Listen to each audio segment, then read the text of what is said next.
I came home about a week ago from Peru, where I spent 9 days at an ayahuasca retreat center. Not only did I participate in 4 ayahuasca ceremonies, I also experimented with San Pedro, a sweat lodge, Yopo, and Kambo. So this is a recording of my Insight Timer Live session where I describe my entire experience traveling to Peru for my first ever international trip, as well as my experience at the retreat center. Welcome, everybody! How is everybody doing? Oh, it's so nice to be back. It's so nice to be back here. Feel free to say hello in the chat and let us know where you're joining from.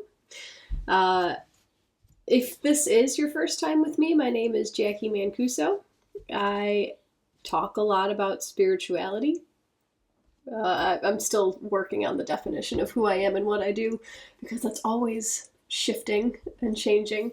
But today I'm here to talk about the life-changing trip that I just took to Peru.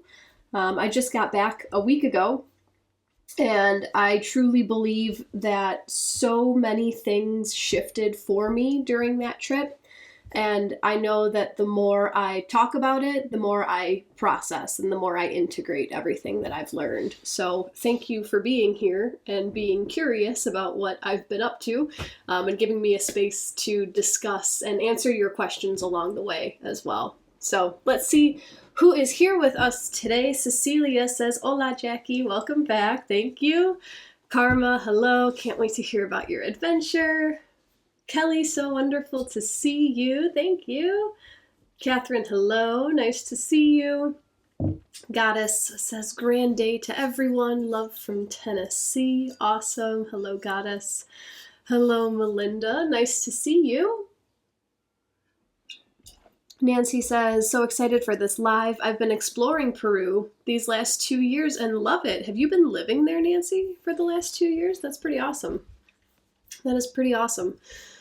So I don't have anything planned. I'm just going to jump in, and feel free to ask questions along the way. I might answer them. I might not. We'll see. Nancy, you've been there for a couple months. Awesome.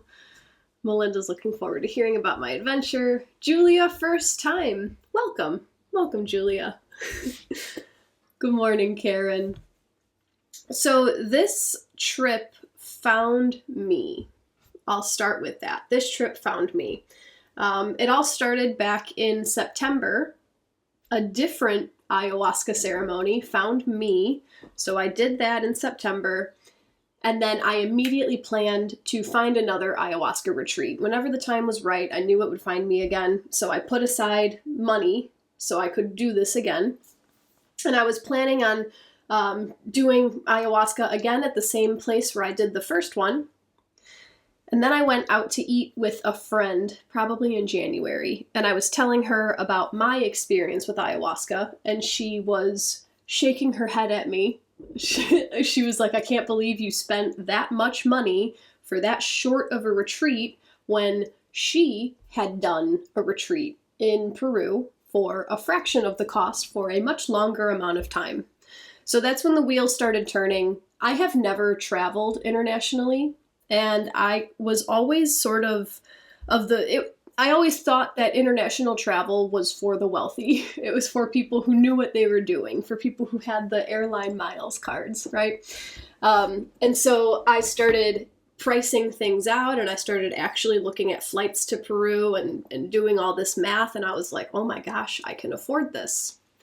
So it's actually really quiet in here. I kind of want to put some music on. Give me 1 second, guys. It's difficult to hear myself talk without any rhythm in the background. I'm just going to throw a YouTube on my iPad here. Let's see, who else? Lori says, "Hello, everyone. Looking forward to hearing about Peru." Me too. I'm super excited to talk about it. I feel like a fancy, legit world traveler now. You know why? Because I am a fancy, legit world traveler. Julia's from Nova Scotia. Awesome, awesome. Karma, I've been aware of ayahuasca for a long time. I'm so curious, but also terrified. curious how this went for you. We will absolutely get to that. I want to tell the whole story as it unfolds. Cool. That music might be really quiet for you guys, but I need it to focus. I need the rhythm to focus. Ooh, Cecilia says her ayahuasca journey was soft and gentle. Your intention is everything. So fast forward to probably March. I started realizing like, okay, wow, this is actually going to happen. I invited my companion with me, Matt, who's the guy that I've been living with. He also has never internationally traveled, and he has never done an ayahuasca ceremony at all. So he's on board like, yeah, sure, you crazy lady, you want to go do this? Yeah, I'll come with you. So I have a partner in crime, I have a destination, I have a plan, and all of this kind of just happened naturally. I was able to schedule this retreat right as all of my coaching clients were ending. I was taking coaching clients on a 3-month package, and they were all boom, boom, boom, ending. So I essentially quit my job again, and then I traveled to Peru. So we started, our first flight was on April 7th, and we flew into Lima. And the way that the flights worked out with the layovers and everything, we landed in Lima. It's a coastal town in Peru, so it was going to be like 80 degrees while we were there. We landed in Lima at like 1:30, 2 a.m., middle of the night. And I am not a fluent Spanish speaker. Matt is much less so a Spanish speaker. I took 4 years of Spanish throughout junior high and high school. I grew up in a predominantly Hispanic culture, so like the town where I grew up, there was a lot of Hispanics, so I've been around it, but I haven't practiced it in I don't know how long. And it was middle of the night. We had been flying for like 12 hours at this point, and this was actually our layover in Bogota in Colombia. And we walked off the plane outside, by the way. I love when I get to walk off planes outside. I feel like a celebrity or a president or something. And then they put us on this shuttle bus. I have no idea what's going on. I don't know where they're taking us. It's late, so I'm cold, even though it was warm there, but I'm cold because it's middle of the night. And all the signs on the bus were in Spanish. And it was very like, I can't read anything. I don't know where I am. I can't navigate this. Like, I can, right? We had Google Translate on our phones, and we can use Google Lens, to hold up to the signs and everything. But it was such an interesting, like, where am I? What am I doing? And it really brought me back to, I felt really connected to my immigrant mother's roots. My mom immigrated from Poland when she was only 9 years old. And I don't know what time of day she showed up in the States, but I felt very much like scared little immigrant girl, like, I don't know anybody, I don't know where I am. But anyway, so we landed in Lima at 2 a.m. And I thought that I had this all figured out. I thought I had this taxi company on WhatsApp, and I was chatting with who knows who I was talking to, setting up this cab, like, yeah, this is the address, take us here. And as we were walking out of the airport, Matt pointed out the taxi stand. And so we walked up to them, it was the same company. So I showed them my phone, like, oh, I'm chatting with you guys. And they were like, you're not. You are not chatting with us. You're chatting with someone else. So I almost booked us a bogus taxi to our Airbnb. But we landed in Lima, and we took a cab to our Airbnb in the middle of the night. First ever experience in Peru. This guy's car was like falling apart. The check engine light was on. We were smelling gasoline very heavily. Every noise was being made that could be made on every single bump. It was an experience. It's always an adventure with me. But the Airbnb host was very talkative. Like, she was texting me the whole time that we were on our way. She's like, where are you? What exact time are you arriving to my Airbnb? And then like 1 minute later, she's texting and calling like, where are you? So I felt very taken care of. Let's see who else. Marielle, yes, I will explain ayahuasca when I get to that part of my story. Karma says to Cecilia, you're so brave. very sensitive system, and a friend got extremely ill. I'll get to the ayahuasca, guys. I'll tell you all about it. Allie, never a good idea to land at night in a strange country. Glad you weren't alone. Thanks for your opinion. I thought it was fun. I had a great time. Cecilia, welcome to the third world country. I'm from Argentina, so I get it. Yeah, it was just very different, you know? So this broken down cab, and this guy's like ripping it through these cobblestone roads and all this. So that was just an interesting experience. So we spent a few days in Lima, which is a coastal town. We definitely took advantage of the seafood. We definitely took advantage of Google Translate, being able to communicate with everybody. You know, before I started traveling, like before I went, so many people were very confident that, oh yeah, you'll find, you know, people speak English everywhere. People speak English everywhere. I think I met 2 people the whole like 2.5 weeks that I was out of the country that spoke English. It was very much heavily relying on Google Translate. And this untapped ability for me to just communicate en Espanol. I was very impressed with myself, how many phrases I was just pulling out of my ass from 8th grade that just showed up in my head again. I was very impressed with myself, how much ease I had communicating with people speaking Spanish. When we were in Lima, we went to a couple seafood restaurants, which were amazing. It was right on the ocean. And in Peru, or at least in Lima, I guess, the food is so clean.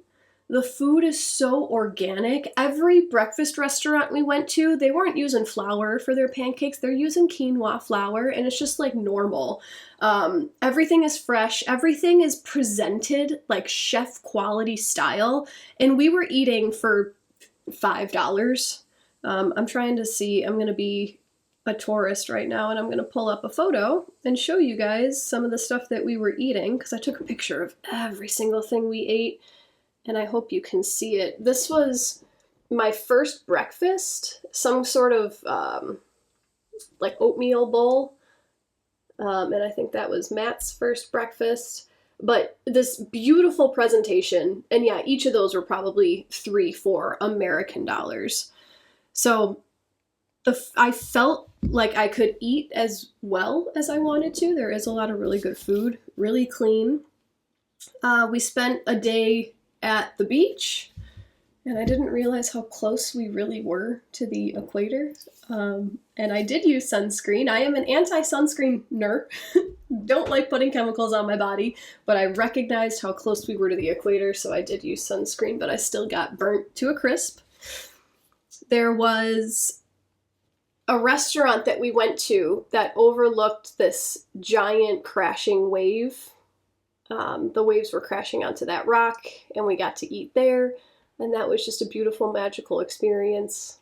We walked everywhere when we were in Peru. It was just easier to walk than to try to hail a cab and speak Spanish and talk to everybody. And one of the last stories I want to tell you about Lima was our surf lesson. So one of the nights that we were walking around looking for food, we were walking on the beach, killing some time because the restaurant didn't open until like 6 or 7 p.m. So we're just killing time, walking down the beach. And mind you, in Lima, there's street vendors everywhere. And if you move, it's like they wake up. It's like they're...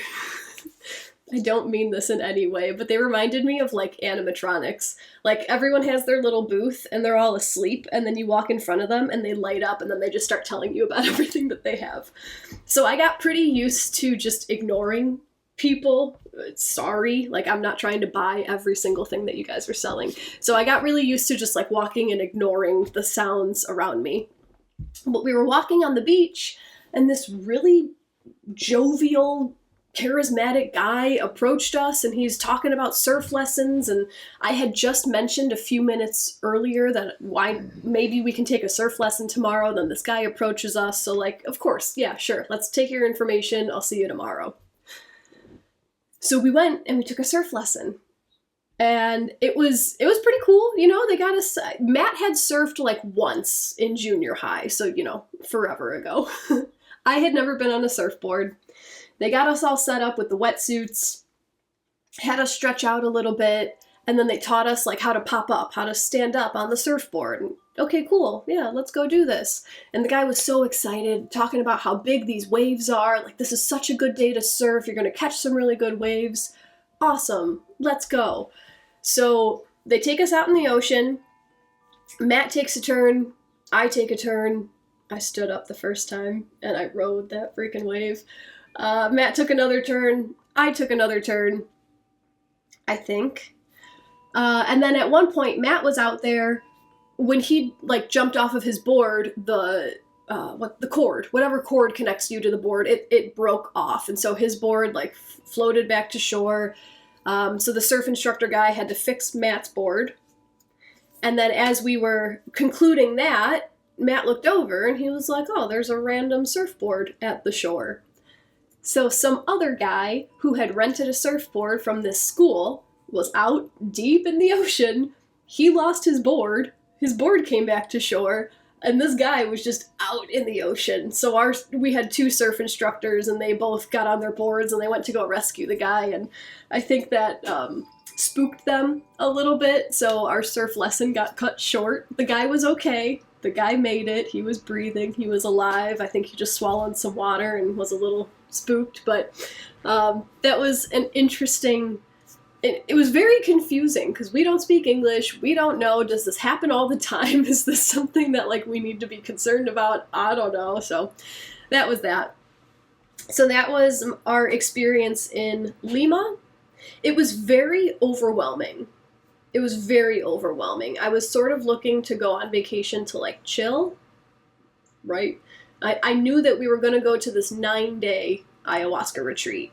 But why not spend 3 days exploring Peru, just play around, see what's there. And the energy and effort it took to communicate in a different language was enough. Like that, I have so much respect now for those who don't speak English, who choose to like be here and interact. It's exhausting to try to communicate in a language that's not your own. I'm really glad I got to experience that because, yeah, it was very tiring. So by the time we were getting ready to go to the Sacred Valley, I was so excited. So we checked out of our Lima Airbnb at like 3 a.m. We got picked up at 3 a.m. to go to the airport. We had a 6 a.m. flight just from Lima to Cusco. It's a 1-hour flight. This time I did have a reliable taxi service, so we got picked up by a legit taxi in a legit car. Flew to Cusco, and I had it all set up that we were going to get picked up in Cusco by another taxi to go to the retreat sometime in the afternoon, maybe like 1, 2 o'clock in the afternoon. But we had all of our luggage. So I had found this luggage storage service, and I paid for us to, drop off our bags so that we could wander around Cusco and then, go get our bags and go to the retreat. So we flew to Cusco, got a taxi into the city to our luggage place, and the taxi guy was having a hard time finding the address. So I thought he was just going to drop us and leave. But no, he pulled over, he parked, he helped us carry our bags, he took us to the building, he made sure, like, yep, this is it, this is a travel agency, okay, you're good, all right, see ya. So we were standing in line at the travel agency, and someone approached us, and I said, "Oh, we're here to drop off our bags," and he looked at me like I was crazy. And then I asked him if this was the name of the place, and he said no, and I showed him the address, and then he was like, "Well, that's a library, that's not a travel agency." So I don't know if either we got the wrong address or if I was scammed, but now we had nowhere to drop our luggage, and we had hours in Cusco. And between the two of us, I know we're supposed to travel light. We had 5 bags between the two of us. Backpacks, pretty much. So anyway, that was after all the stress and like build up from Lima of just being in this other culture, and then I thought I had it all figured out and we were just gonna cruise into the retreat, and then nope, you can't go anywhere. You gotta babysit your bags. It was the biggest letdown. So we sat in one of the main squares in Cusco for a little bit just to, get our thoughts straight, figure out what we're going to do for a few hours. And the vendors, man. We sat there for maybe 30 minutes and there were at least 10 vendors that came up. Hey, do you want to buy this? Hey, do you want to buy this? Hey, do you want to buy this? And I'm so overwhelmed, like on the brink of tears. Like I just wanted this to be easy. So we found a restaurant nearby who they were glad to let us sit there with our bags for a few hours. I was able to get the taxi a little bit early, so everything worked out. Karma says, moving to Central America for food. Plus the people are wonderful in this area. Warm, no cell phone look down, yes, smiling, plus chivalry lives here. Spent time in Argentina and Ecuador. Yeah, I noticed that. The busyness of the cities in Peru, I'm from Chicago, so I keep calling it like Chicago times 5 because it's jam-packed with people. It's packed with people. But yeah, everyone's aware of their surroundings and everyone's looking up and no one is staring at their phones. That was very, very nice. So, this taxi that we had to take us from the main city into the retreat was a friend of the retreat host. So I trusted him, right? So this guy shows up to pick us up from this restaurant, and he gets out of his cab to like come find us, and we find each other, whatever. He brings us back to his cab, and there's like a young teenage girl sitting in the front seat with like a toddler on her lap with no seatbelt. I mean, it's great. It's great. I'm not a safety freak or anything, but I just felt like the 90s. It just felt like childhood again. Like, I think it was the guy's daughters. I don't know. It was never made clear who these girls were in his cab, but it was just such an adventure. So we start driving to the retreat. This guy doesn't speak a lick of English, and we're trying to do the Google Translate thing, and every time he tried, like, he didn't want to type what he wanted to say, he wanted to speak it. And anytime he tried to speak, Google Translate had no idea what he was trying to say. So there was I had no idea what this guy was saying. I was just faking it the whole time. So anyway, so we're driving. And then at one point he just pulls over and the two girls get out of the car. And he turns around and he's like, oh, 10 minutos. Okay, 10 minutes, cool. We just assumed like the one girl was taking the other girl to the bathroom. And then we start like driving around the block following these girls. And so I'm thinking like, oh, maybe they're having a hard time finding a bathroom. I don't know. We have no idea what's going on. And you know what? It was at this point that I had a Jackie thought that I would love to share with you guys. Just like someone commented, it's never a good idea to land in a strange country at night, right? So like these are all opinions. Is it a good idea, bad idea, or is it just happening? So Matt and I are in the backseat of this taxi in a foreign country. This guy has all of our belongings in his car. I don't know who he is. He had gotten out of the car at one point. So like all 3 of these other passengers are out of the car. It's just me and Matt sitting there. And I had a moment of like, should I be afraid? Should I be thinking something weird about this? Like this could be a total setup, like these 3 people leave the car. They could have their friend come and kidnap us and take the car. Like, I don't know what's going on. And it was really cool to have that thought of like someone else in my shoes would probably be shitting their pants right now, but it's just trust. You just go through life with trust and everything is going to be fine. And if something does happen, if you're in that mindset of worry, you're not going to know how to get yourself out. But if you're just going with it and then something happens, you'll have the awareness to be like, this is weird, I should leave now, right? So anyway, we ended up driving to the San Pedro market, which is a place that Matt and I wanted to explore. That's what we were going to do that day that we were in Cusco when we didn't have anywhere to put our bags. So he parks in front of the San Pedro market and he turns around again and he's like trying to say a full sentence. And it took me like 5 minutes to figure out through Google Translate. He asked if we wanted to walk around the market for 10 minutes and then meet us back at the car. I was like, okay, cool. He's probably going to go help his daughters.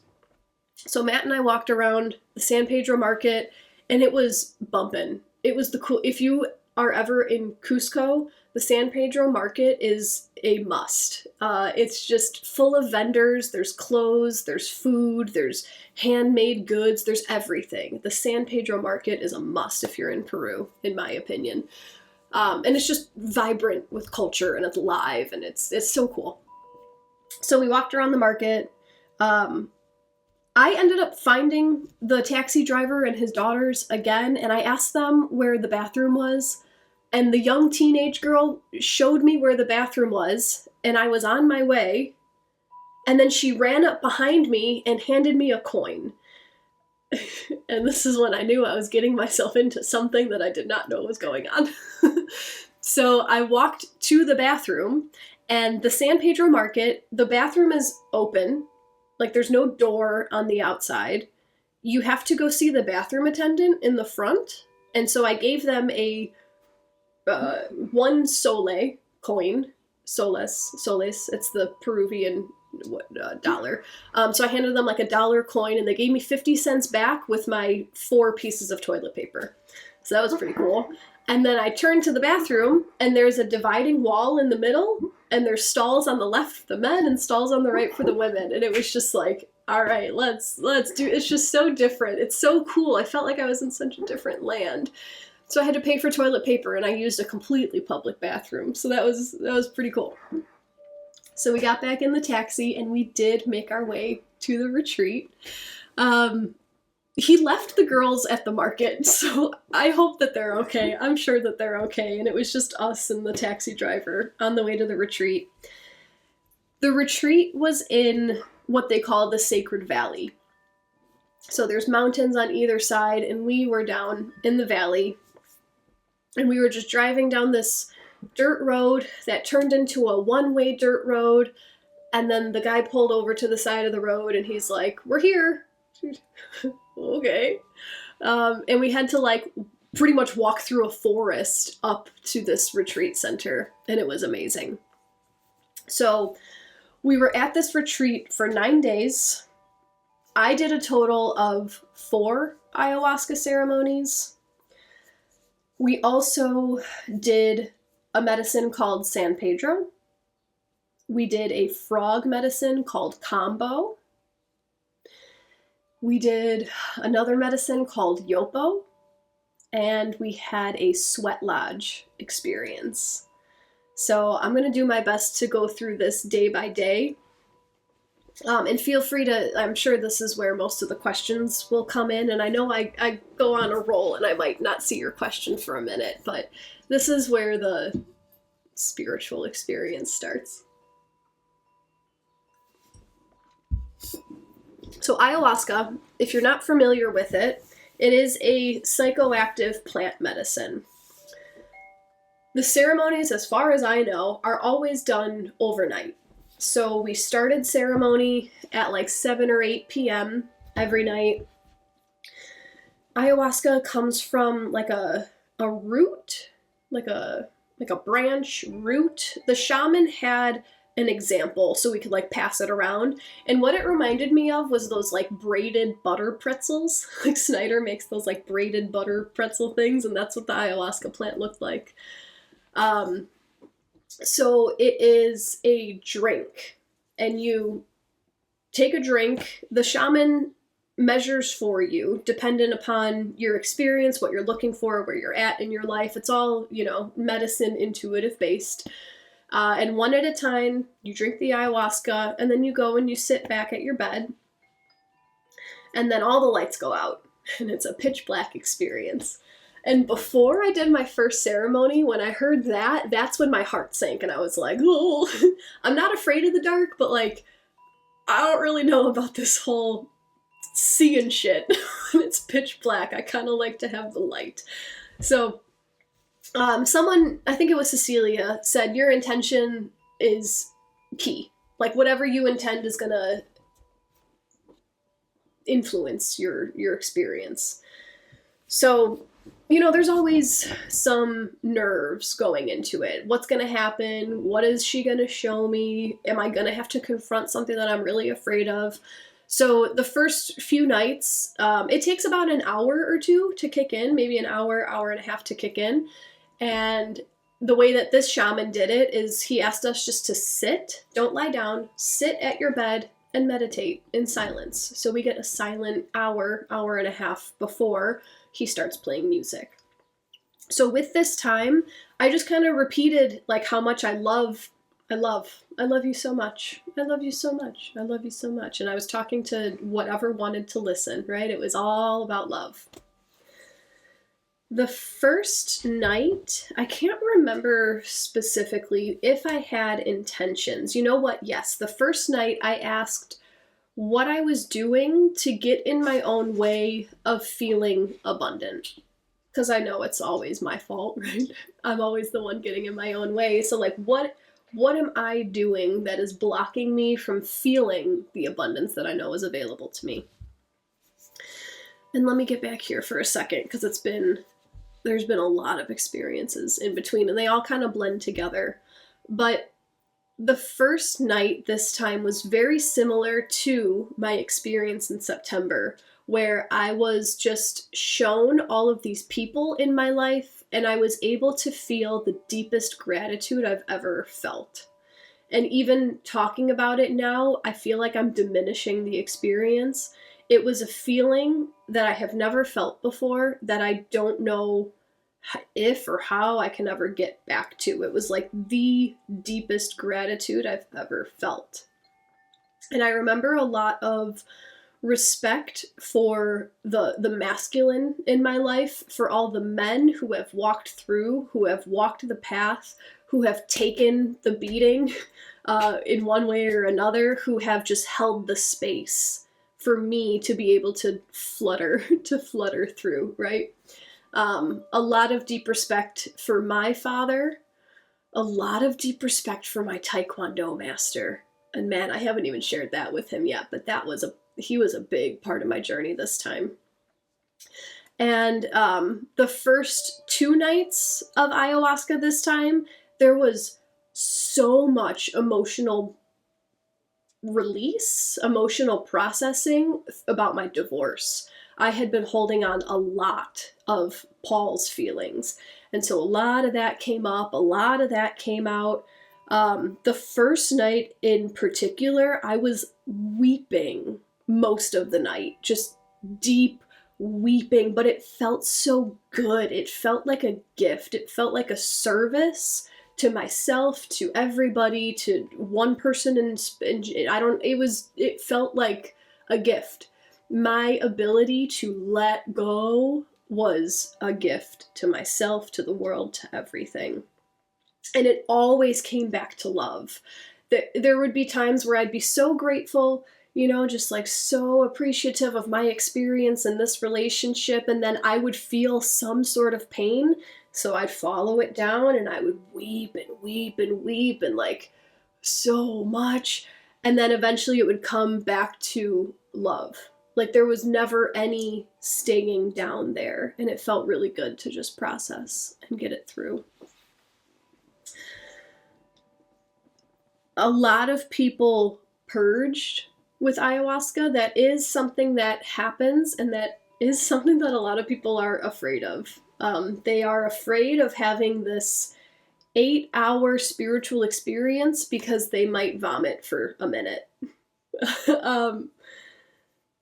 I have never purged with ayahuasca this way, but there were people who were purging.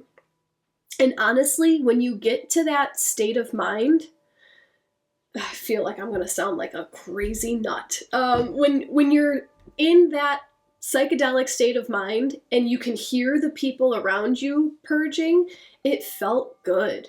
It felt good. You can just hear like the, like the human, animalistic, no drama, this is just my body and what it has to do to get these emotions out, to get this energy out, and it feels like a thank you. Like it felt very community. It felt like we were all one doing the one thing. So yeah, Cecilia, we hold space for each other when we're purging.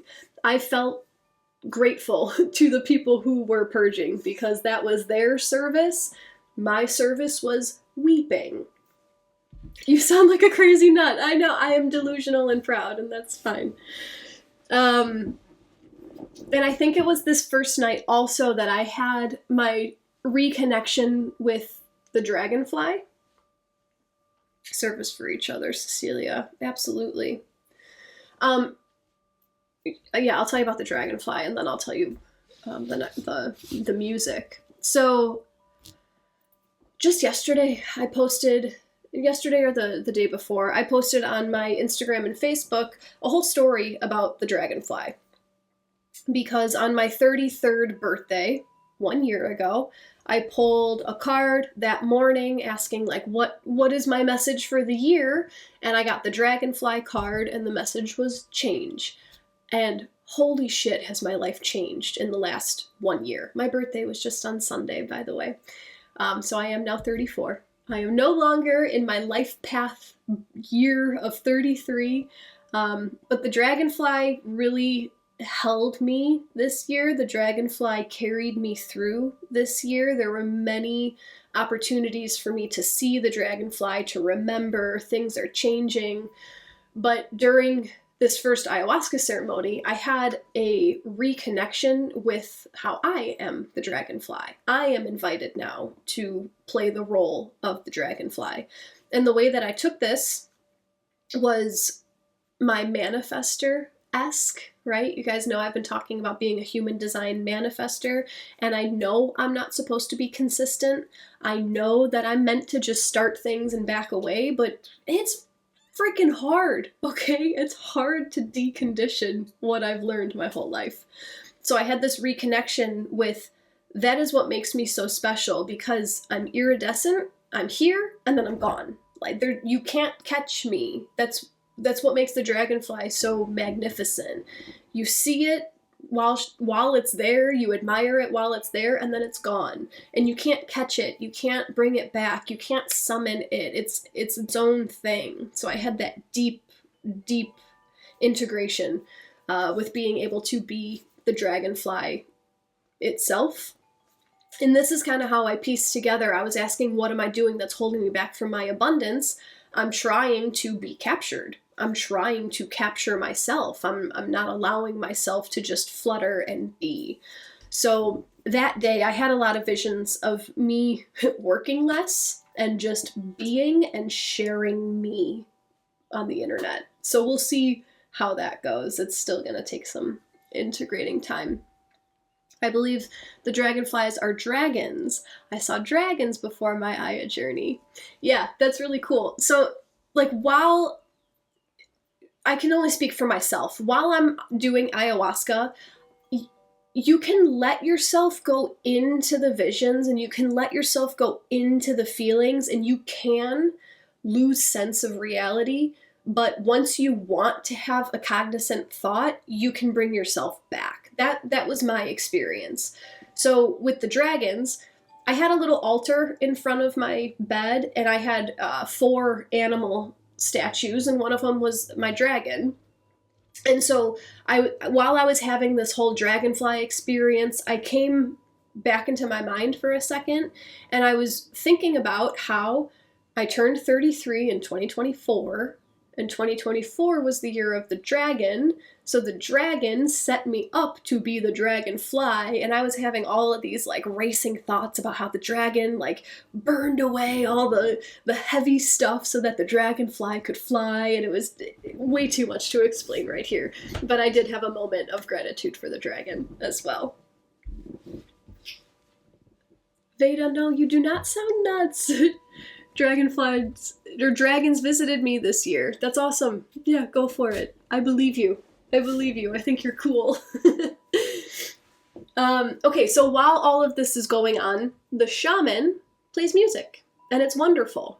And this trip gave me such a deep appreciation for music, because there were times where, I guess this could be, I don't know, but there were times that I would be in a vision, in a thought, in a feeling, like I would be deep into the experience. The dream is what the shaman would call it. You're in the dream.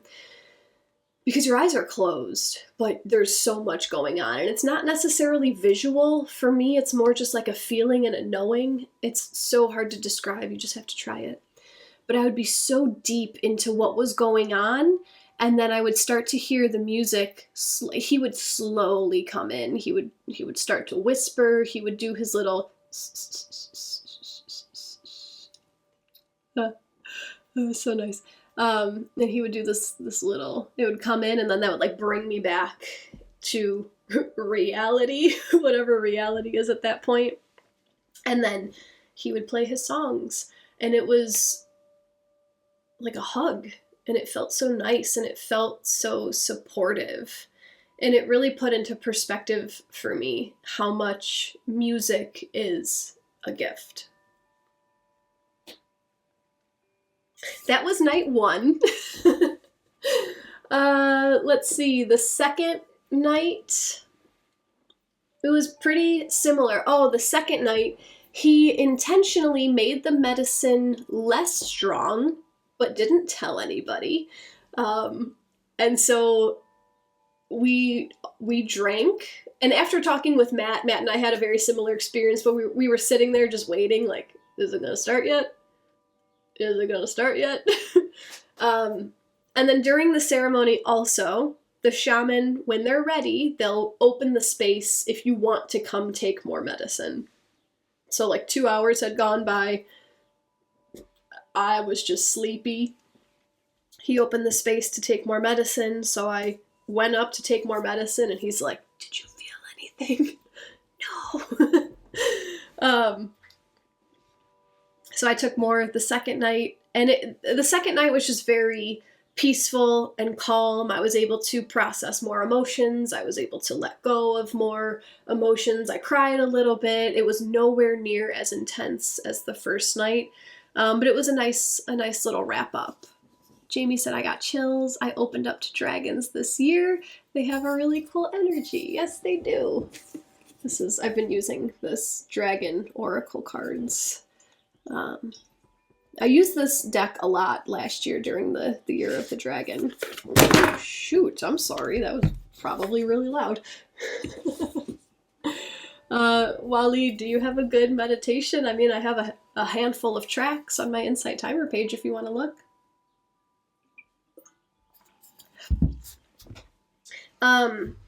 Yeah, second ayahuasca night, nothing is standing out that I want to report about. So then the following day, we did a medicine called San Pedro. San Pedro is a cactus.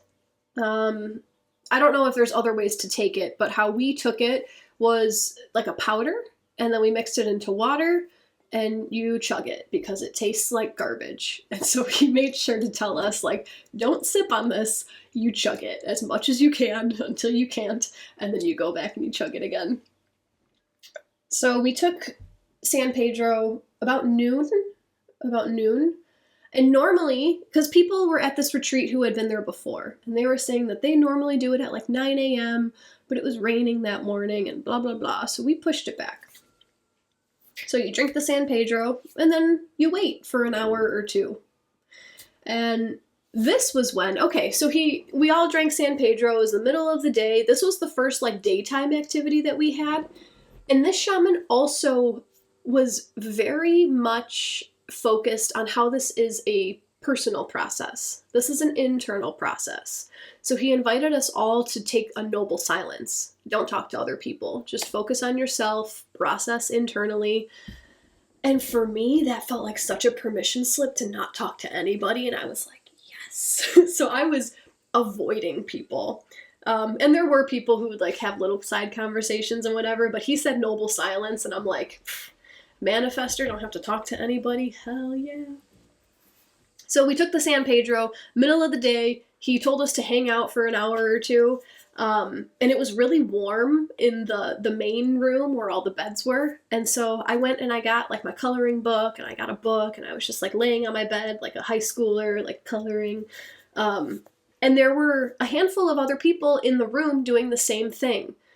And this was one of the first times since probably high school that I could remember that I was in the company of other people, but no one was talking to each other. And it was magnificent. And it was the most comforting thing ever, because as much as I love conversation, there are times that I get really overwhelmed with people asking me questions because I don't always want to be thinking about how to respond. Sometimes I just want to be in myself, but I don't want to be lonely all the time. I don't always want to be by myself. And it felt so nice to just be in the company of other people, but no one was talking to each other.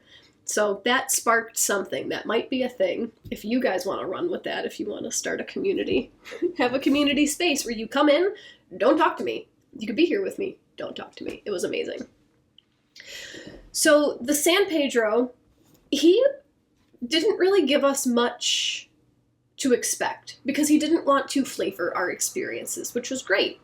I had read a little bit about all of these medicines beforehand, but again, I also wanted to just see what happened. And the San Pedro did seem to affect different people different ways. While the San Pedro was coming up, he said it was going to be like a 12-hour wave. So it would come in waves. So while the San Pedro was coming into effect, we took a hike to the waterfall. So it was maybe like a 2-mile hike up through the forest to a waterfall. It was so funny. While we were hiking, Matt, so the same way that I had that should I be afraid when we were left alone in the taxi, Matt was going through the same thing, and he's like, this shaman's gonna put us on a bunch of drugs and take us out into the middle of the forest and just hope that no one gets hurt. And it's that such is life, right? You're fine. Just be fine. So we all hiked up to this waterfall. And by the way, we were probably at this point at like 10 or 12,000 feet. Like the Sacred Valley, sure, it's a valley, but you're up there. Like I could touch the clouds when we were there at some points. Not really, but it felt like it. So it's really thin, really hard to breathe. You're on drugs, medicine. You're on medicine. So San Pedro, to me, felt like a reconnection with nature. I felt not as deep of gratitude as I was able to get to with ayahuasca, but I was able to feel one with nature in a different way than I have before. My emotions were heightened, but not extreme. Like at one point, because we were taking breaks throughout the hike because of how intense it was, and not everyone is from that altitude. And so we would take breaks, and at one point, so I had long sleeves on the whole time, and maybe for like 10 minutes I had gone down to a t-shirt. And the night before, I had a whole thing with my dad. Like the first 2 nights, my dad was very much there, and I was very much connected with him. So we sat down during the hike, and one of the ladies pointed to the tattoo on the back of my arm. It's my dad's signature. And she just pointed to it and smiled. And like, we weren't talking to each other, but she just, I see this, I want to point it out. And that, like, I felt so connected. So, San Pedro, for me, it was beautiful.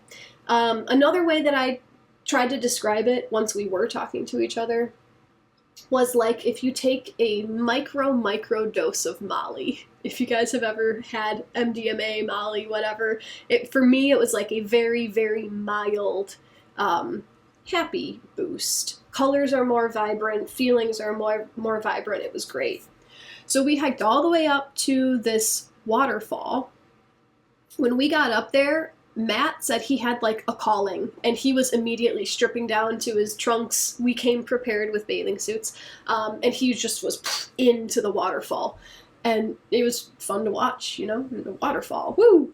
It was like 60 degrees. The air temperature was like 60 degrees, and so that water, I don't know, 45, 50. I'm bad at guessing temperatures. But he got in. He was having a lovely time. 2 more people got in, and I was like, all right, fine, let's do this. And I waded in, and I got up to like my belly, and I'm like, I'm good, and I waded out. And then more people kept going in, and you can see them just like getting washed by this waterfall. And mind you, San Pedro is helping us feel connected to nature, so it was this whole immersive experience. And finally, I was like, F it. So I went, and I did get drenched in the freezing cold water, and it was so great. It was so great. I'm so happy I didn't completely talk myself out of it. And that was another lesson on how you can try something and be afraid, and when the time is right, you go back in. And yeah, that San Pedro lasted for the rest of the night. At the end of the night, we all kind of tried to discuss. Over dinner, we discussed, and it was really difficult to hold a conversation because, you know, it was coming in waves and whatnot. And I guess this would be a good time to talk about the food. The food at this retreat. 100% vegan, 100% vegan. With ayahuasca, there's a diet that you're recommended to go on about a week before and, you know, afterwards to help integrate everything that happened. So it's essentially vegan. No meat, no sugar, no dairy. Fish is okay. Boiled eggs are okay, you know, sparingly. Everything in moderation, except for animals. So at this retreat, breakfast, you can have as much fruit as you want. I had probably 100 bananas in 9 days. Bananas and apples were readily available. Sometimes there were mangoes. Sometimes there was papaya. Oh my gosh, what was it called? It looked like a pomegranate, but it was different. You just smashed it and you opened it and you ate the seeds. And I can't remember what it was called, but there was plenty of fruit available during the day.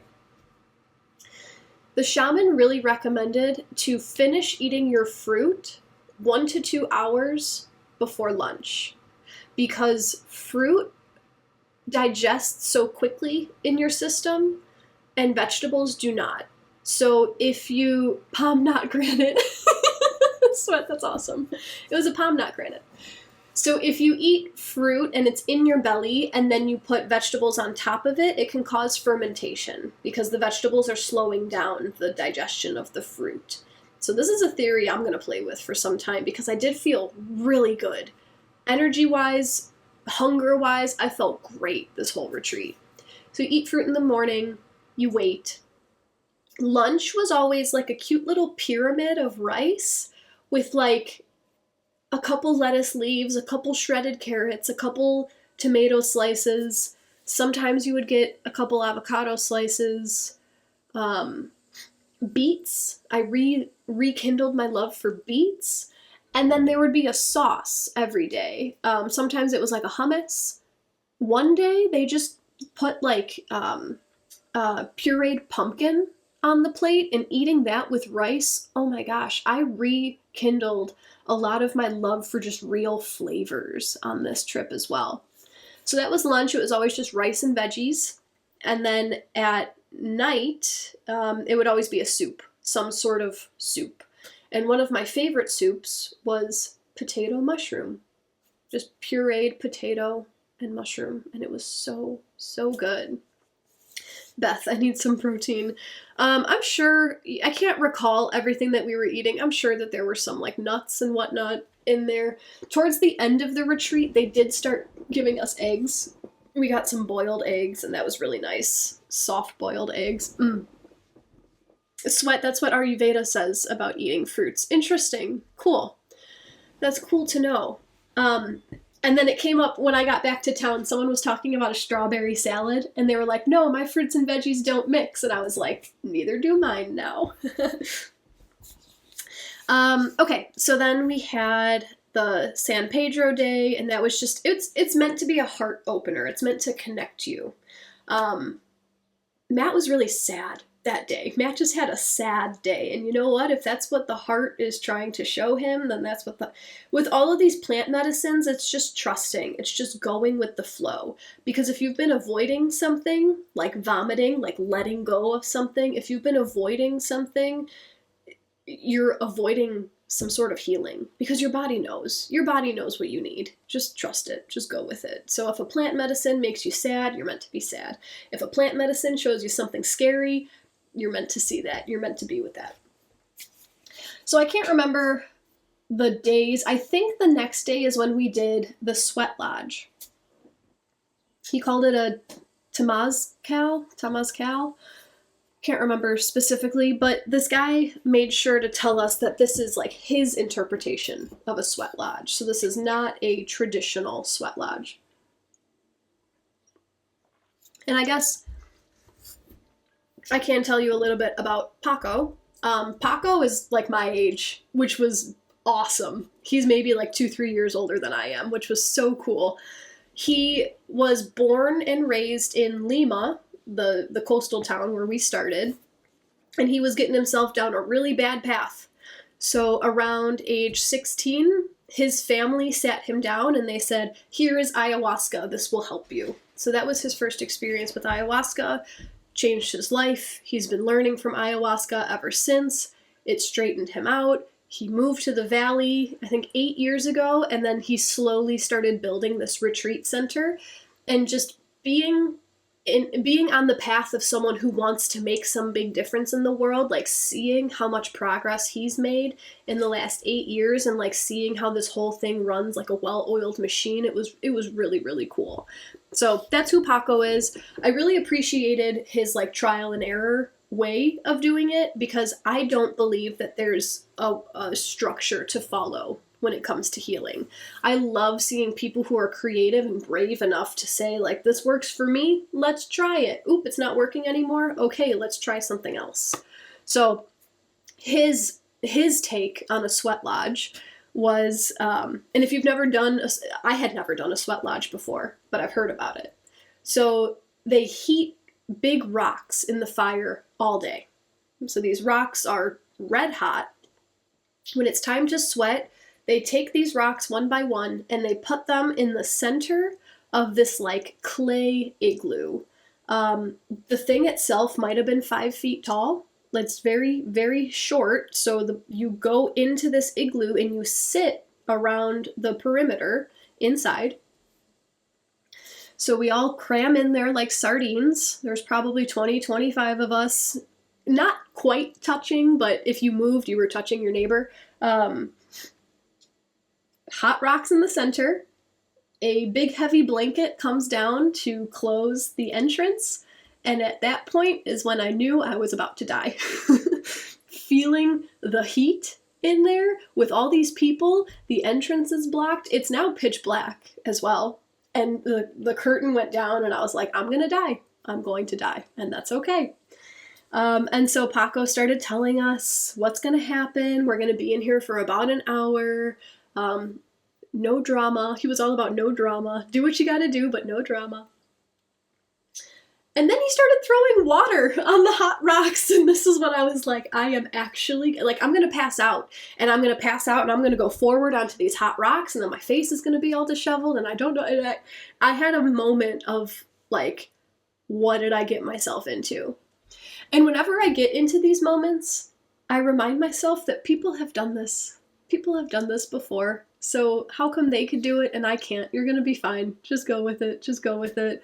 The air was so thick. So thick. And like he would throw water on the rocks for, 30 seconds, just going. And then he would take it on his shaker. I don't know, he had a leaf or something. It was pitch black, so I couldn't see. But he would take water and like throw it on all of us. And it was,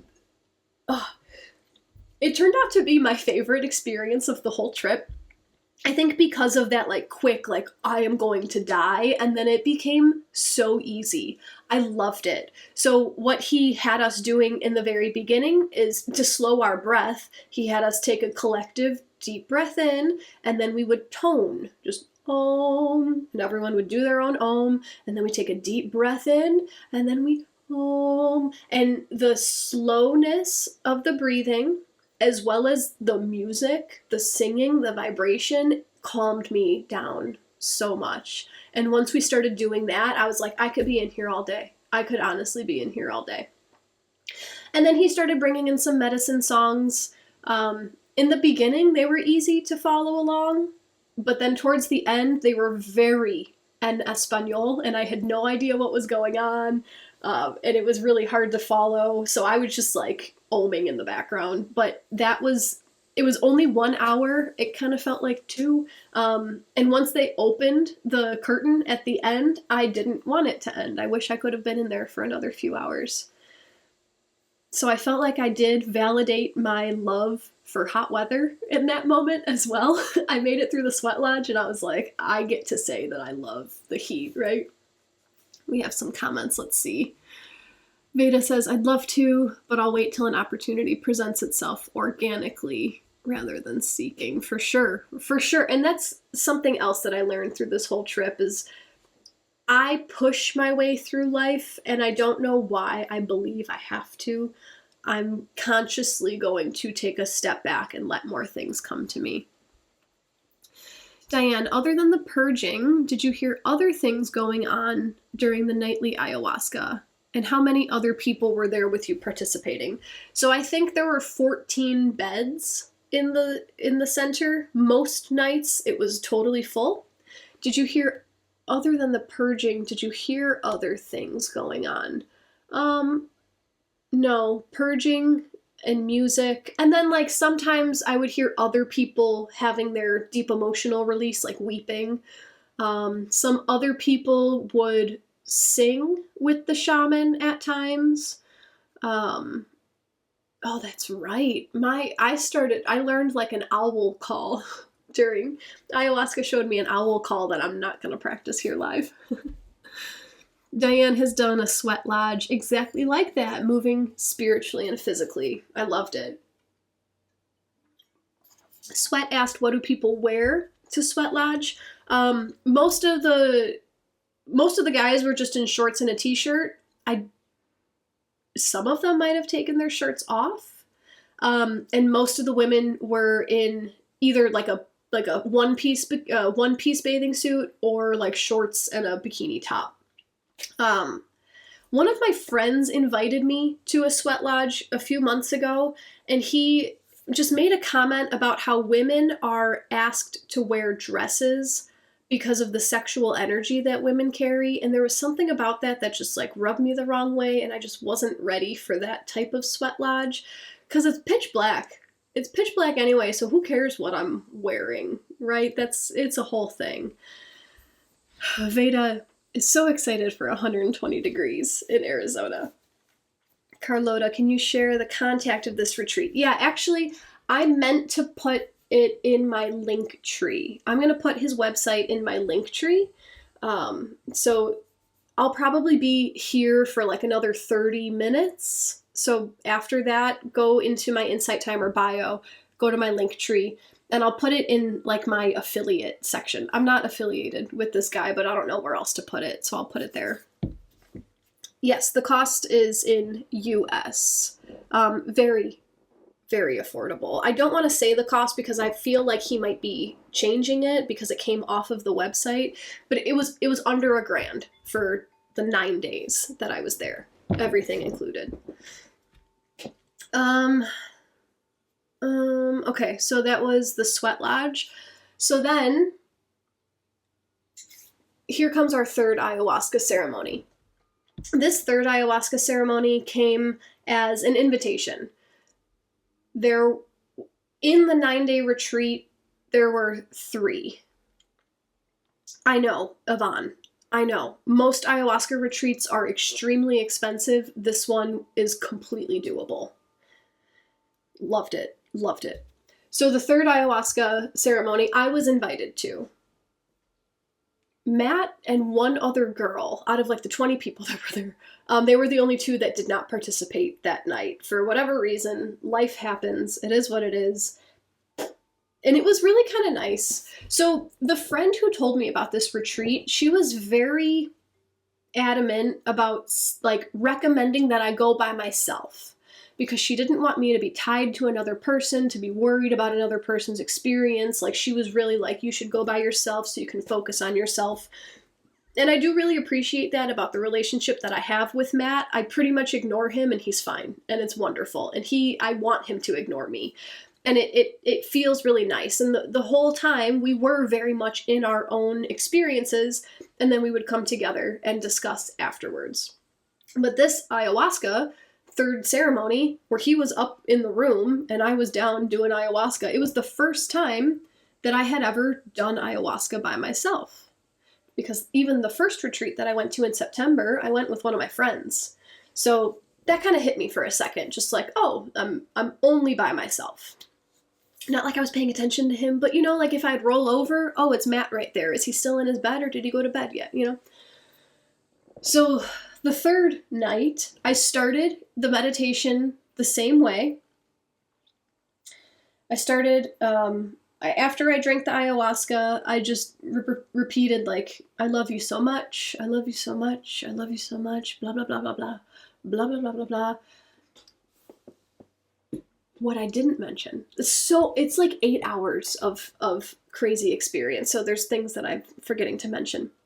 The first 2 nights, and when I did it the first time, there were times, especially when there was no music, that I would hear like alien noises, like the like weird, I can't even recall it right now, but like I'm sure if I sit quietly I can hear it, and it sounds very extraterrestrial, and I would hear it. But then the music would come in and that would go away. Night 3, that started, and I was following it because it's happening, so I'm going to follow it.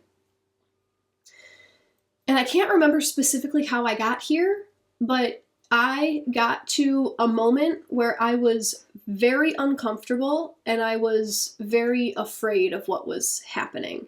And what the process that was happening, what I believe, is that ayahuasca was showing me my multidimensional self. Ayahuasca was showing me the energetic place that I come from, and I was having a hard time digesting it. Before this third ceremony, I'm being completely honest, but the first 2 ceremonies, they were beautiful. I can cry. I love crying. I can feel sad emotions. I love feeling the sad emotions. Going into the third night, I said, I'm ready to see something that I need to break through. I want to be shown something that I have to break through. I asked for this. Don't be afraid. I asked for this. So I was sitting with this, like, I am this, and it's not alien. It's something like, I can't describe it. I have to be there, but it was showing me a different part of myself that I could not have fathomed before I met it. And it was really uncomfortable. It felt like, that is not me. That is not me. I do not want that. I don't know what that is. That's super uncomfortable. And I was afraid for like 30 minutes. And of course, this was at the time that there was no music. So I just had to sit there with myself and just come to terms with, like, this is part of me. This is what I am. This is odd. I don't know how I feel about this. And then once I made it through that fear, once I broke through the fear, the rest of the night was just so beautiful. And I got right back to that gratitude place. And this third night made me sink into how once you are able to break through your mind, you can get into your heart. It's the mind that creates all these scary things. It's the mind that I am. Whatever ayahuasca showed me that night, I am that. It's my mind that decides it should be afraid of that. But once I broke through that and I was able to be in my heart, being in your heart space is such a beautiful place to be. Being in your heart space is such a comforting and loving and community, and it was just so, so beautiful. So that was my third night. Again, I don't remember many specifics, but that I remember that for sure, that I was very afraid of who I was being shown I am, and I was able to break through it. Yeah, and then the next night was the 4th night, I think. I don't want to get too graphic, but night 3 and night 4, both of these nights I actually like wanted to purge. I was starting to get in my head thinking like, there's something that needs to come out and I'm not letting it out, so I'm obviously hanging on to something, right? You see how we make up all these stories about ourselves? So night 3 and night 4, I was like, kneeling over my bucket. Like, okay, let's go. I'm ready. I'm not afraid of vomiting. Like, let's just get it out there. And it wasn't coming, and it wasn't coming, and it wasn't coming. So I was laying down. Mind you, I was having my period at this point too. So this was like extra belly. I don't know what the hell's going on. Didn't really have a grip on reality at some points. And I was laying down, and I could then feel my stomach churning, like it wanted to come out the other way. And I was not ready. I was not ready. Standing up to take yourself to the bathroom, it's absolutely doable, but it's like effort. Like, it takes effort and concentration to leave the room. The bathroom, I had to walk outside to go to the bathroom to come back. Like, it's completely doable. I'm just not ready. My body's telling me that she's ready. If it's going to happen, it's going to happen. It's clearly not ready because it's not coming out yet. So I'm just going to chill. I'm just going to wait till it's time. And I pretty much waited till the end of ceremony, and then I was able to go, and it was great, and it felt really good to get it all out. And the fourth night, the same thing happened where I felt it churning, but like, I knew I wasn't ready. It's not time yet. And that was the general message of my last 2 nights. In its own way, ayahuasca showed me how much I tried to force my way through life, and how if I were to just wait until it's ready, it would be easy. And it felt very much like the birthing process. At one point, I actually was rebirthed. I was given a rebirth experience, and I felt myself, year of the snake, right? And I have a little snake totem that was at my altar. I did feel myself like shedding my skin and coming out and like being rebirthed. And the message that I was receiving, actually, this was from the first 2 days. There are many parts of my life where I am an infant and I'm trying to act like an adult. There are many parts of myself where I am just getting started and I'm trying to pretend like I'm an adult. Working for myself, for example, I've been doing this for 3-4 years, and I'm trying to pretend like I've been doing this for 30 years. And I was being shown the preciousness of the stages of life, and how it's okay to see myself as a child in some areas. It's okay to see myself as a baby, because when you have a literal human baby, it's so common to say, like, don't let those moments slip away. Cherish what you have. You're never going to see them like this again. You're never going to be this little version ever again. So, like, cherish those moments. And I was seeing that with parts of myself. Like, I'm in such a rush. Why am I in such a rush? Just let it go. So that was the first 2 nights that showed me that. The second 2 nights, I kept having the motto, I'm not ready. I'm not ready. It's not ready. Like, don't force it. And that's where I was feeling this big, like, something is brewing within me. And I don't know what this is. I don't know what's coming. I'm just holding it. I'm just holding it for me. I'm holding it for you guys. I don't know what it is yet. It's not ready to be birthed. And I felt this deep peace because specifically since I left my marriage and I came here to live with Matt has been very pro sit the fuck down, rest, take your time. I feel like I have to work, I have to produce, I have to give the world something because that's who I am. I'm a teacher. I'm supposed to be teaching. I'm supposed to be leading. I have to be sharing. I'm not ready. There's something in there that is brewing. There's something in there that is gestating. And if I keep trying to give these little crumbs to keep my followers happy, the major thing isn't going to develop the way it needs to develop. So I need to back the fuck off. I need to chill. I need to rest. And it's scary. That is scary. That is scary for me. That's scary for me. Quick side note, I saw someone on TikTok talking about the April 27th new moon, which it was a new moon on my birthday, by the way. 12 hours to the minute after my birth time, by the way. 1 degree away from my sun, by the way. Anyway, big new moon for me coming out of this whole ayahuasca journey. And someone on TikTok was I haven't looked at astrology. I don't pay attention at all anymore. Venus and Saturn were conjunct on that day. And he brought this to Saturn is telling you that if you take the easy way out, you're going to regret it later. But if you put in the hard work, you're going to get the payoff.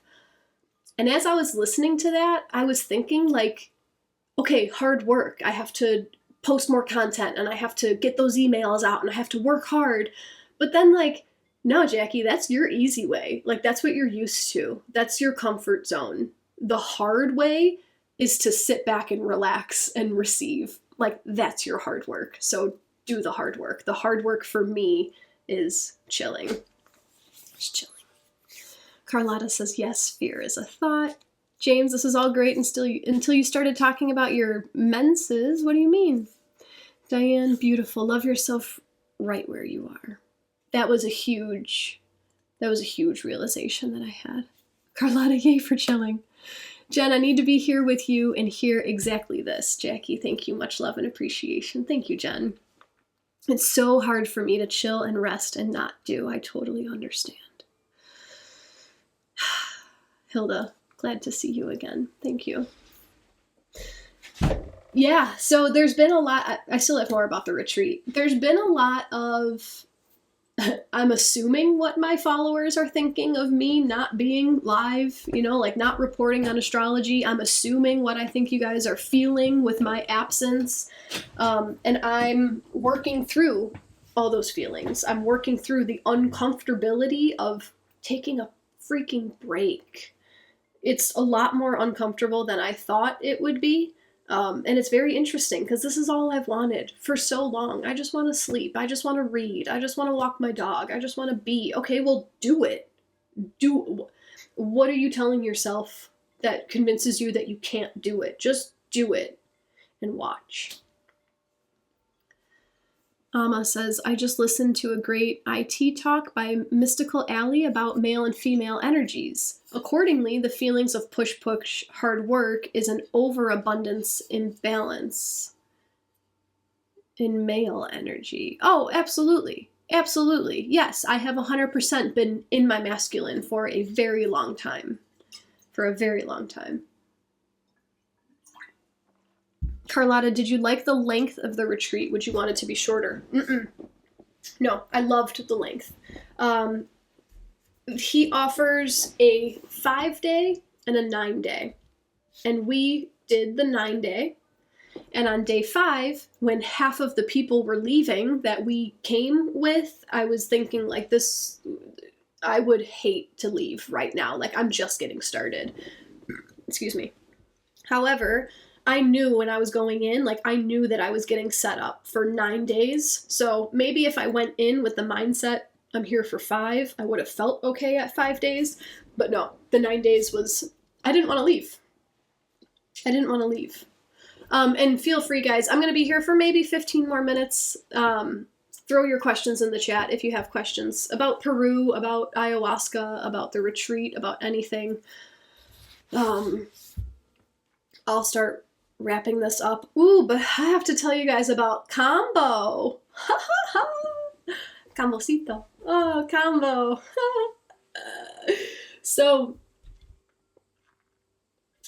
I had read briefly at the retreat, right? So before the retreat, I had no idea. I was just showing up. Okay, woo. I was there for 3 days and I was looking ahead at what's to come and I was like, there's Kambo. What's Kambo? So I Googled it. The shaman places small burns on your skin, then applies the frog poison. It induces nausea. That's pretty much what I knew going into Kambo.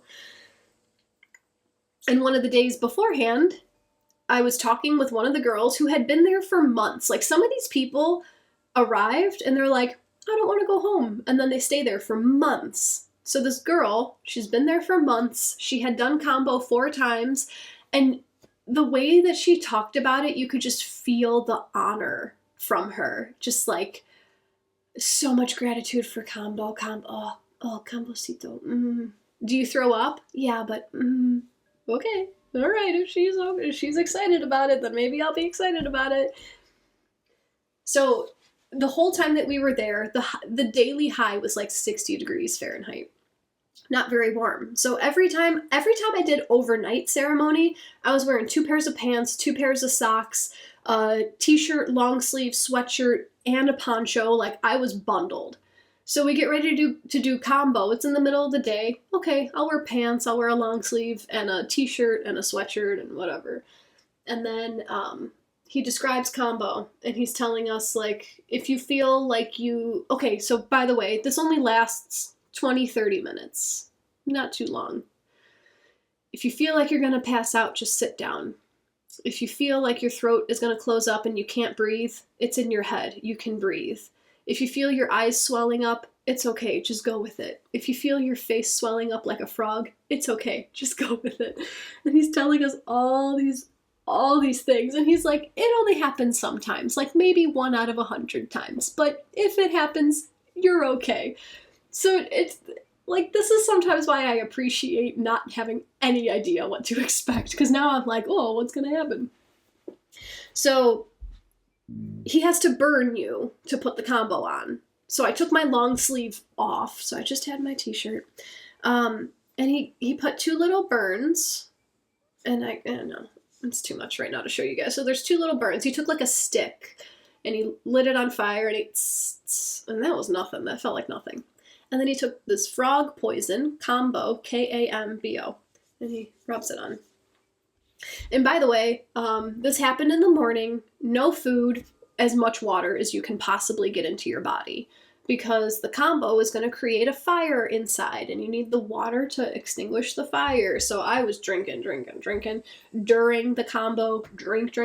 Drink. So you sit down, and maybe 1 to 2 minutes into it, you are overcome with what feels like a 110-degree fever, body aches, extreme belly aches, extreme, like, pinching in my belly. Oh my gosh, just like the worst illness I've ever felt times 12. I have never felt this sick before. And then you wait for the purge. So I was like sitting over my bucket. I couldn't even hold myself up. Like, my arms were so tired, I couldn't even hold myself up. I did finally get something out. It felt so good to get something out. It was just such a release, such a relief to get something out. And then that was pretty much it. You know, like, once you get it out, it's out, and then your fever starts to come down and you come back to reality. And it was really 20 minutes total. I would do it again. Especially, like, knowing what happened the first time. I would do it again. No one passed out. No one stopped breathing, you know. Some people's faces did swell up. And the Kambo is meant to be like an immunity flush. It gets out anything in your body that is causing inflammation or whatever. Another girl who had been there for quite some time, she said that Kambo cured her epilepsy. So, like, it's powerful. It can make some major changes. So I finished, and I still had a pit in my stomach, and I had been talking with the shaman, telling him how, like, I wasn't purging from ayahuasca, and so he was, like, determined to get me to just puke my guts out. It didn't happen again. I was considering the next day doing another Kambo to get it out. But yeah, Diane, Kambo is more for physical immunity than for spiritual. However, anything can be a spiritual experience, right? If you can go through this immense, deep pain for 30 minutes and come out of it, what is that going to tell you about any other kind of pain in your life? So anything can be spiritual. Catherine, I've done Kambo with my daughter and friend. It was not burned into us. Nothing happened for me. My daughter got sick. Interesting. How did you take it? Did you drink it? Because I think I've heard you can also drink it. And then Yeah, just like ayahuasca, like the shaman doses you. With Kambo, I got 2 burns. Some people got 3. The girl who had cured her epilepsy, she said that she got like 6 on her arm and 6 on her leg. So it's all about just intention and feeling into it and giving you what you need and all that. So that was Kambo. And then the last day, you were brave. I'm getting anxiety hearing this. And the mind. The mind. The mind will make up so many stories. When you actually do the thing, you realize that you are so much stronger than your mind tells you you are. Like my sweat lodge experience. I thought I was going to die multiple times, and then it was like, oh, this is easy. This is great. Can I stay here for another 2 hours? You know, the mind. And Jen, opposite for me. I'm excited. Yeah, talking about Kambo again, like, I would do it again. I would do it again. I asked Kambo if it could take care of my allergies, and the day we got back, allergy flare-up. I don't know if you guys can hear. I'm very congested still. But yeah, Thursday last week was just miserable, pouring out of my face. So maybe this is like the last purge of my allergies. We'll see. But the mind. If you convince yourself it's going to be different, or if you convince yourself it's going to be difficult and you hang on to that, you're going to make it more difficult. But you can say like, ooh, that's scary. I'm going to try it anyway and just observe and just see what happens. And then normally it's super easy. Did Matt do Kambo? What was his experience? You know, that's funny because I asked him like last night, like, I don't remember his experience. I don't think he had anything major. He says he doesn't remember purging. And I don't remember, because at one point I did get up to go to the bathroom because I thought it was going to come out the other way, but it didn't. But I don't remember. I don't think Matt had a transformative experience with Kambo, but he did purge during his ayahuasca. So I wonder. Okay, and then the last day. This was just on the website. It said that Yopo is an optional medicine at the discretion of the shaman. So this is when I still had that pit in my stomach from the Kambo, and I thought that more had to come out, and the shaman was like, yes, we're going to get you to purge. And so we did Yopo. Yes, Yvonne, Y-O-P-O. Yopo is a snuff. So he used a tepe, which is like a long wooden stick, and he puts powder in it, and then he blows it into each nostril. Very similar to hape or rape, if you've ever heard of those medicines. And it smelled like cloves, like very strongly like cloves. And he said that this was gonna last maybe an hour. And he didn't really say much about it. He did say that it was like it had some DMT in it, which ayahuasca has DMT in it as well. So it was just me and Matt. We were the only 2 that did it, again, during the day. And he said that this would help me purge as well. So Yopo, and then I was chilling. And my intention with Yopo, I asked Yopo to show me how to integrate everything that I had learned when I returned home. And at first, I just started getting visions of flashing shapes. There were 3 shapes. It was 1, 2, 3, 1, 2, 3, 1, 2, 3. Very distracting, very, not nauseating, just annoying. Just like, get the fuck out of my face. 1, 2, 3, 1. And it was just annoying. And if I opened my eyes, it was still there. If I closed my eyes, it was still there. And I was like, okay, whatever. Maybe this is going to make me nauseous so I can get it out. And I was surrendering. I was just, okay, whatever is going to happen. It's only for an hour. I could do anything for an hour. It was just nothing physical. And then the room started spinning. And then whatever sentient being was in charge of me during this Yopo thing started spinning me the other way, so I'm spinning, the friggin' scenery is spinning, and I was like, this is just the most uncomfortable thing in the world, this sucks, and I didn't even feel like I had to get anything out, and I was just there, just watching everything spin and flash, and the shaman was playing music at this point, also, so like that was, at this point it was kind of just annoying. It was really just like, I just want this to stop. Everyone shut up. I just want to be alone and go in my little cave. But after the whole thing, I realized, and this is why intentions are so important. So like, if I wouldn't have set an intention, that would have happened, and I would have been like, oh, well, that sucked. Never doing that again. But I asked, how do I integrate? Like, show me what I need to integrate. And what I took that as is that there's going to be so much in my face in our modern society. Like, that's just what life is. It's going to be there. And it's up to me to figure out how to keep my stillness, how to keep my center, and how to not let it swirl me away. And you know, sometimes if I do get swirled up in it, just go with it, because it's not going to last forever. Waleed, when you were on the retreat, did you meditate?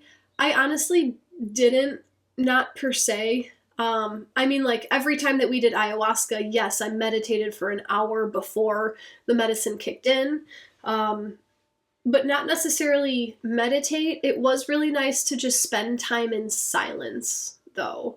I spent a lot of time just being, just sitting with a cup of tea, just sitting in the grass, looking at the mountains. So no specific meditations. Cecilia's done rapé. Yeah, I found rapé the first time I did my ayahuasca ceremony. Yeah, I have varying opinions about it now. Yes, our bodies do make DMT naturally. I believe that is the chemical that is released at max at the time of death. Jen, thank you so much for coming on to share. It confirmed a lot for me. Awesome. Lovely. Lovely, lovely. If you feel interested in ayahuasca, I would recommend it. It's one of those things that when it finds you, that's your sign that you're ready. You might not feel ready, but once it finds you, it's a sign that you're ready. I had heard of it a few times and I was interested, but again, I was like finding those retreats that were $2,000, $3,000, $4,000, and that was not a price point that I was prepared to pay. And ayahuasca found me in September, and right when it was offered to me at a price point that I could afford, it was an instant yes. So that's one of those things. When it finds you, you're ready. You're ready, and whatever intention you bring into it is what you are going to get out of it. And anything that it shows you, it's all for your benefit. It's all for your highest good. And the most important part of ayahuasca is the integration process. It is what happens afterwards, because you can have all these amazing psychedelic experiences with anything, with mushrooms, with LSD, with whatever. You can have these amazing insights. But if you don't ground them into your real life, it was all for nothing. It was all for nothing. All you did was step back into your spiritual self. But the point is that we are here on Earth with these 3D bodies. Like, we're supposed to bring those lessons back to now. Someone's comment just got removed if you want to try retyping it. So, yes, if you are curious about it, start looking into it. And when it's ready, it will be given to you in a way that you cannot refuse. What were the accommodations like? Great. Great. We had a bedroom. He has options for a single room or a shared room, and you have like a full-size bed. With our room had 2 beds and a desk and a little closet, and it was great. And then there's like the little hotel part. There's like 2 rows of rooms. And then there is a nice outdoor area where you can look at the mountains and the main room. There's a kitchen with like a little living area. There's fire pits all over the place. There's a stream, like a river that runs right through. And there's a little like swimming hole where a lot of people would take their daily outdoor baths. I never got in that water. After my waterfall experience, that was freezing. Yeah. But it was amazing. It was amazing. I would love to do it again. And you know what? Do I want to say this out loud? Yeah, why not? If you are nervous about this experience, And if you have the means to support me, I would gladly go back. I would gladly go back. If you need a companion and you are able to support my financial portion, I will gladly go back. So I can offer that. I can be a friend. I can be a friend. Addie says, I've never been interested in ayahuasca, but I'm doing a retreat this weekend. It called me and I'm not sure why or what my intention is. That's awesome. That's awesome. You're going to have such... I don't know what's going to happen, and I don't know when it's going to hit, but that's amazing. It found you. I pulled oracle cards before each session. So I pulled one card for each session, and I asked just like, what does ayahuasca want to show me tonight? Like, what is my path tonight? And they always helped me during the session itself. Rhythmia is well over 5K, which cost me 38% more. Crazy, crazy. Diane believes in the importance of integration. Yeah, I'm still integrating things from my first ceremony in September, and who knows how long that's going to take. That was me, given to me in a way I couldn't refuse. Yes, yes, yes. Would you suggest going at a warmer time of year? So I was worried that 60 degrees was going to be cold, but in Peru, you're right by the equator, and the altitude puts you right by the sun. I was walking around in a t-shirt most days. So, no, I wouldn't suggest going at a warmer time of year. And I'm a cold person, and this was okay. So, KA says, so appreciate you sharing your experiences with us. You're very welcome. Jen, go ahead. Yes, you can message me on Insight Timer. I'm not going to lie, I'm terrible at checking my Insight Timer messages because I never use the app. I'm always on my desktop and I don't get the messages on my desktop. However, in my link tree, which is the only link that is in my Insight Timer profile, there's a button for my email right at top, so you can email me, and I check that all the time. Deanna, thoughts or experiences with microdosing ketamine? I've never tried. I know someone whose doctor prescribed ketamine, so like I know that it's becoming more readily available in mainstream. I mean, all I know about ketamine is that the high school people would be doing it in not the spiritual way. That's all I know about it. But I do know that it's been offered. If it's calling to you, try it. My motto these days is fuck around and find out. Natural law, universal law will take you through. If you're curious about something, it's because it's calling for you. So just try it. Just try it. Did the altitude bother you? I think I'm made for mountains. The altitude did not bother me. Just, like a slight shortness of breath as I was hiking and walking and whatnot, but I never got sick or never got a headache or anything, so. Jen says she has a prescription for ketamine. Interesting. Yvonne, do they ask you to not have sex for 2 months? So this guy said to remain abstinent for 3 days beforehand because your sexual energy is your creative energy, so it just added to the experience. So, every shaman is going to have their own perspective on it, I guess. But, yes. Ooh, and that comment was deleted. Huh. The thing that gives life. Interesting. Well, thank you guys for being here today.